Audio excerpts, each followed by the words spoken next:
Lockout ঘোষণা করা হলো পুতনি চা বাগানকে। রাতের অন্ধকারে বাগান বন্ধের সূচনা দিয়ে বাগান ছেড়ে পালিয়ে গেলেন ম্যানেজার সহ অন্যান্য কর্মীরা। হাহাকার পরিস্থিতি শ্রমিকদের মধ্যে। ঘটনার সূত্রপাত মঙ্গলবার পাথারকান্দির পুতনি চা বাগানে হাজিরা বৃদ্ধি এবং বিভিন্ন সমস্যার কারণে শ্রমিকরা জড়ো হন ও ম্যানেজারের গাড়ি আটকে দাবি আদায়ের কথা বলতেই বাক বিতণ্ডা শুরু হয়। একসময় উত্তপ্ত হয়ে ওঠে পরিস্থিতি। শ্রমিকদের সাথে মিশে যায় অন্য এক পক্ষ এবং ম্যানেজারকে চরম অপদস্থ করার পাশাপাশি ঠেলাধাক্কা করে বলে অভিযোগ, যার ফলে একসময় ম্যানেজারকে গাড়ি ছেড়ে পালিয়ে যেতে হয়। পরবর্তীতে পাথারকান্দির বিধায়ক কৃষ্ণেন্দু পাল এই খবর পেয়ে সঙ্গে সঙ্গে পুতনি জিপি সভাপতি নমিতা চাষা, গোয়ালা এবং ভারতীয় মজদুর সংঘের কর্মকর্তাদের পাঠান। তবে তাদের কথায় কর্ণপাত করেনি বাগান পঞ্চায়েত সহ শ্রমিক সাজা দলটি। এতে উত্তেজনা আরও বৃদ্ধি পায়। এদিকে শ্রমিকদের যে মূল দাবি ছিল তাই বলা হয়নি। অন্যদিকে শুধু ম্যানেজার নয়, যেখানে খবরের সন্ধানে যাওয়া কর্মরত দুই সাংবাদিককেও চরম অপদস্থ হতে হয়। এ গোটা ঘটনায় শ্রমিকরা পুরো নির্দোষ। শ্রমিকদের বিপথে পরিচালিত করেছে বাগান পঞ্চায়েত এবং শ্রমিক সাজা এক পক্ষ। স্বাভাবিকভাবে প্রশ্ন যে সহজ সরল শ্রমিকদেরকে ম্যানেজার এবং সাংবাদিক অপদস্থ করার রণকৌশল রোজই ছিল, এর পেছনে থাকা ব্যক্তিদের কি শনাক্ত করতে পারবে প্রশাসন? এদিকে শ্রমিকদের অভিযোগ, এতদিন হাজিরা রেশন ঠিকঠাক চললেও সোমবার বৃষ্টির কারণে শ্রমিকরা অর্ধেক দিন কাজ করে বাগান কর্তৃপক্ষ তাদের হাজিরা কেটে দেয়। এ নিয়ে যাবতীয় সমস্যার সৃষ্টি। এছাড়া প্রত্যেক বাগানে হাজিরা বাড়লেও পুতনি চা বাগানে হাজিরা পুরো সপ্তাহ কাজ করলে 210 টাকা, আর তার কম দিন কাজ করলে 183 টাকা করে দেওয়া হতো। অথচ সরকারি নির্দেশ 228 টাকা করে হাজিরা দিতে হবে শ্রমিকদের। এছাড়া শ্রমিকদের আরও অভিযোগ, চা শ্রমিকদের পুকুর খনন করতেও অনুমতি নিতে হয়, বেড়া দিতে অনুমতি নিতে হয়। এছাড়া আরও বিভিন্ন সমস্যায় তারা জর্জরিত। এদিকে বৃহস্পতিবার রাতে বাগানের মূল গেটে তালা ঝুলিয়ে লকআউটের নোটিশ সেট দেয় বাগান কর্তৃপক্ষ। তারা উল্লেখ করে, বাগান ম্যানেজার প্রতিদিনের মতো কাজের জায়গা পরিদর্শনে বের হন। কাজের জায়গায় পৌঁছতেই অজানা কিছু দুষ্কৃতী শ্রমিকদের সাথে মিশে আক্রমণের চেষ্টা করে তাকে। তখন বাগান ম্যানেজার সেখান থেকে কোনো মতে গা ঢাকা দিয়ে নিজের প্রাণ বাঁচান। পরিস্থিতি উত্তপ্ত হয়ে ওঠে সেখানে। এরপর বিষয়টি বিধায়ক কৃষ্ণেন্দু পালের দৃষ্টিগোচর হওয়ায় বিধায়ক তড়িঘড়ি সেখানে চা শ্রমিক ইউনিয়নের কর্মকর্তা, বাগান পঞ্চায়েত, জিপি সভানেত্রী এবং অন্যান্যদের পাঠান। তারা উপস্থিত হয়ে দীর্ঘ সময় শ্রমিকদের বোঝানোর চেষ্টা করেন, কিন্তু কোনো সফলতা আসেনি। উল্টো তাদের উপর চড়াও হয় অজানা দুষ্কৃতীরা। এই অজানা লোকজন বাগানের শ্রমিকও নন। এমতো অবস্থায় বাগান কর্তৃপক্ষ নিরাপত্তাহীনতায় ভুগছে। এদিকে লকআউটের নোটিশ পাঠানো হয়েছে করিমগঞ্জ জেলা শাসক, করিমগঞ্জ পুলিশ সুপার, অতিরিক্ত শ্রমিক কমিশনার কাছাড়, বিসিএসইউ সাধারণ সচিব, ওসি পাথারকান্দি, কমিশনার এটিএপিএফটি, সচিব ভারতীয় চা সংঘ, মুখ্য কার্যালয় কলকাতা সহ অন্যান্যদের। আসলে ঘটনা নিয়ে কি বললেন বাগানের ম্যানেজার, শুনে নেই। আজ আমি আপনাদের এই পুতনি চা বাগানে গিয়েছিলাম। তো শ্রমিকদের অভিযোগ যে আপনারা নাকি গতকাল রাতে হঠাৎ করে কাউকে না জানিয়ে লকআউটের একটা নোটিশ টাঙ্গিয়ে সবাই চলে গেছেন। তো এ ব্যাপারে আপনার প্রতিক্রিয়াটা জানতে চাইবো। প্রতিক্রিয়া যে শ্রমিকের অভিযোগ মানে কি, শ্রমিক অসন্তোষের বিরুদ্ধে আমাদের যেটা ল অ্যান্ড অর্ডার সিচুয়েশন একটু খারাপ হয়েছিল। ল অ্যান্ড অর্ডার সিচুয়েশন খারাপ হওয়ার জন্য ওটা ওয়ার্কিং সিচুয়েশন ছিল না। আচ্ছা। এবং ওখানে একটা ইনসিকিউরিটি ফিল হয়েছে ম্যানেজমেন্টের, সেই জন্য লকআউট নোটিশ দিয়ে বেরিয়েছে। আচ্ছা, একটা প্রশ্ন হচ্ছে, আপনার গত মঙ্গলবারে আসলে কি হয়েছিল ঘটনাটা? ওটা দেখবেন আপনার লকআউট নোটিশে পুরো স্টেট করা আছে। হ্যাঁ, পুরো লেখা আছে।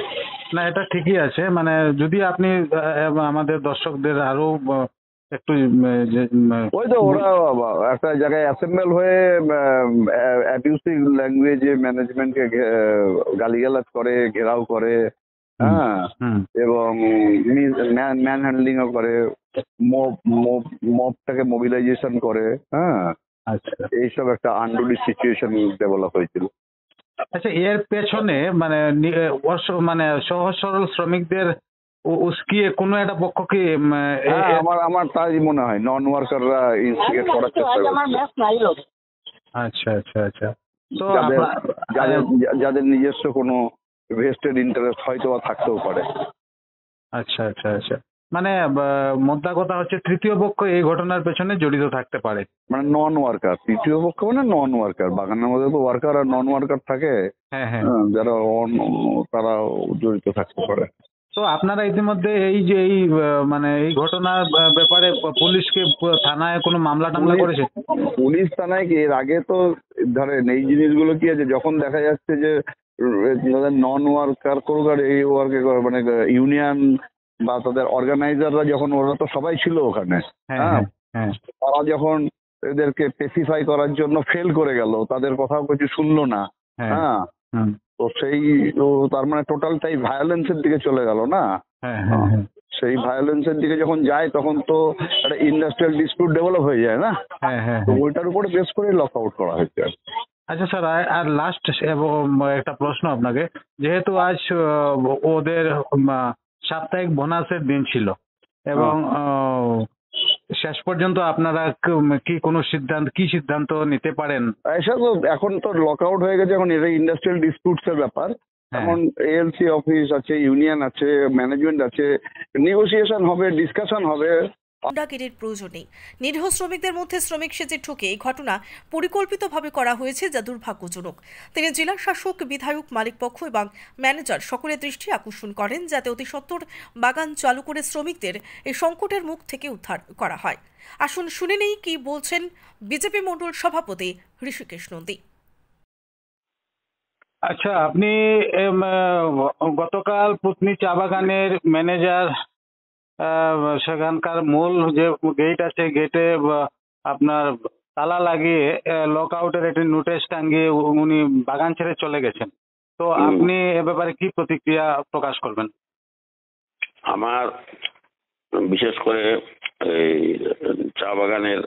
পুতনি চা বাগানের ম্যানেজিং ডিরেক্টরকে অনুরোধ থাকবে যেন উনি আবার একটা মিউচুয়ালি করে শ্রমিকদের সাথে মিউচুয়াল করে একটা বাগানটা অতি সত্বর চালু করার জন্য। তো আরেকটা প্রশ্ন আপনাকে, গত মঙ্গলবার একটা ঘটনা ঘটেছিল শ্রমিক বনাম ম্যানেজারের মধ্যে। তো এ ব্যাপারে নিরীহ শ্রমিকদের উত্তেজিত করে এখানে মানে কোনো একটা পক্ষ কি কোনো তাদের নিজেদের স্বার্থ চরিতার্থ করতে চাইছে, কি বলবেন? শুনেন, এখানে যা আমি শুনতে পারলাম, মালিককে অ্যাটাক করা হয়েছে, সেটা শ্রমিক ইউনিয়নের নীতি না। শ্রমিক ইউনিয়ন বা যে কোনো অর্গানাইজেশন আমার চিন্তাধারায় ওনারা গণতান্ত্রিক উপায়ে আন্দোলন করা শ্রমিকদের রাইট আছে, কিন্তু এই জন্য যে মালিক পক্ষকে অ্যাটাক করা বা শারীরিকভাবে অ্যাটাক করা এটা কাম্য নয়। কারণ যাহারাই এই মদত দিয়েছেন ওনাদের এই কার্যকলাপকে আমি ধিক্কার জানাই। কারণ শ্রমিকরা যা করেছেন ওনাদের আন্দোলন করার রাইট আছে, কিন্তু মালিকের সাথে আলোচনা করে বা যদি আলোচনা শেষ না হয়, গণতান্ত্রিক উপায়ে বহু আন্দোলন আছে শ্রমিকদের, সেই আন্দোলন করা উচিত ছিল। কিন্তু যেটা শুনতে পারলাম ব্যাপারে উনি শ্রমিকরা প্রচার করেছেন আমাদের মালিক পক্ষকে বা ম্যানেজারকে, সেটা করা উচিত হয়নি। সেটার জন্য আমি ওনাদেরকে ধিক্কার জানাই। এবং সেদিন দুজন সাংবাদিক গিয়েছিলেন খবর সংগ্রহ করতে, তাদেরকে হুমকি দেওয়া হয়েছে। কি বলবেন? কারা হুমকি দিয়েছেন? শ্রমিক পক্ষ থেকে? হ্যাঁ, সেটা উচিত হয় না। এখানে সাংবাদিক তো নিরপেক্ষ সংবাদ পরিবেশন করবেন, তাই সেটা যা করা হয়েছে সেটা উচিত হয়নি। কারণ সাংবাদিকরা নিরপেক্ষ সংবাদ পরিবেশন করবেন, এই জন্য আমার বক্তব্য হলো সাংবাদিককে এভাবে এটা করা ওদের উচিত হয়নি। সেদিন যে আপনি একটু আগে যাদের উপর, যে ইউনিয়নের উপর আপনি মানে অভিযোগের আঙ্গুল তুলছেন, সেটা কোন ইউনিয়ন?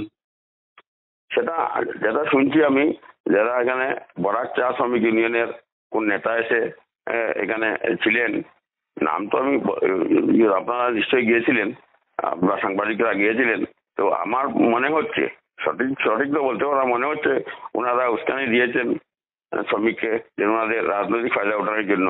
সেখানে রাজনৈতিক ফায়দা না উঠায় সব থেকে বড় জিনিস, আজকে শ্রমিকের মঙ্গল দেখে মালিক পক্ষের সাথে বসে আলোচনা করে সেটা সমাধান সূত্র বাইর করা। কারণ আমাদের চা বাগান বন্ধ হয়ে গেলে এখানে প্রায় 1200-1400 শ্রমিক আছে, সেই শ্রমিকরা বেকার হয়ে যাবে। এবং আমি শুনতে পাচ্ছি যে এখানে শ্রমিকরা বেশি করেননি, যারা পার্মানেন্ট শ্রমিক আছে ওনারা এত জড়িত ছিলেন না, বেশি জড়িত ছিলেন ক্যাজুয়াল শ্রমিকগুলা। তাই আমার অনুরোধ থাকবে আমাদের মালিক পক্ষের কাছে যেন বা আমাদের ডিসি মহোদয়ের কাছে যেন উনি যেন বৈধতা করে সেটা যেন অতি সত্বর শেষ করেন। কারণ এখানে যদি শ্রমিকরা বেকার হয়ে যায় তাহলে আমাদের অর্থনৈতিকের উপর চাপ পড়বে এবং আমাদের পালারকান্দি এরিয়ার ক্ষতি হবে। তো এই শ্রমিকদের এই সংকটের মুহূর্তে আজ ছিল তাদের সাপ্তাহিক হাজিরার দিন, এই সংকটের মুহূর্তে আপনি বা আপনার দল, আপনার বিধায়ক কি পদক্ষেপ নিচ্ছে, কি খবর আছে আপনার কাছে? আমাদের বিধায়ক মালিক পক্ষের সাথে আলোচনা করেছেন, ওনারা চেষ্টা করছে সেটা যেহেতু বিধায়ক এখানে উপস্থিত নেই, উনি ইলেকশনের জন্য বেঙ্গলে গেছেন প্রচারের জন্য, তাই এখান থেকে এসে উনি চেষ্টা করবেন এবং উনি সেখানে টেলিফোন মাফিক আমাদের মালিক পক্ষ বা শ্রমিকের পক্ষ। কি হয়েছে ঘটনা?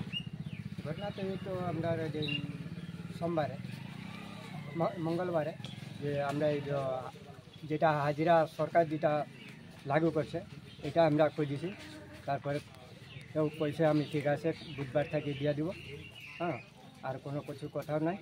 তারপরে এখন 2-3 দিন ফ্যাক্টরি চালাইছে, এখন কালকে সারা কাঁচাপাতি অন্য বাগানে দিয়েছে, আর রাত 10টা বাজেতে সারা বাজি গেছে, এখন গেট তালা বন্ধ হয়ে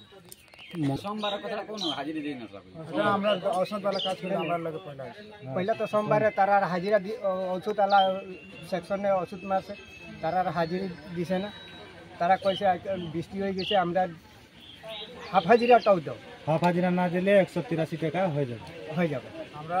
তারপরে তারা এখন যখন পয়সা পাইছে না তো তারা এখানে আমাদের কইছে, তারপরে এখানে এই দুর্গা মণ্ডপে তিনো বাগান মানুষ, তারপরে ম্যানেজারের আনা হয়েছে, তারপরে ম্যানেজার সামনে কোয়া হয়েছে, এখানে সচিন সাউ সেও আছে, ইউনিয়নের মানুষ রয়েছে জয়গণেশ সালিয়া, তারপরে এই কথা সব ভেজাল খতম হয়েছে।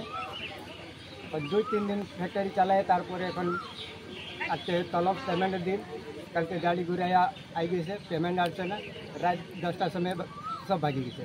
তো এমনি চাম্পাবাড়ি পিপড়াগড় এটা মেন ডিভিশন আর এটা খাঁড়িবাড়া। সবচেয়ে বড় প্রশ্ন একটাই, প্রায় 1,500 শ্রমিকের কি হবে? এই সংকট থেকে কিভাবে মুক্তি পাবেন তারা? এক্ষেত্রে সকলে শ্রমিকদের পাশে দাঁড়িয়ে তাদের এই সংকট থেকে মুক্ত করুক, এটাই চাইছেন সকলে। সঞ্জিত কোরের রিপোর্ট, নিউজ বিকল।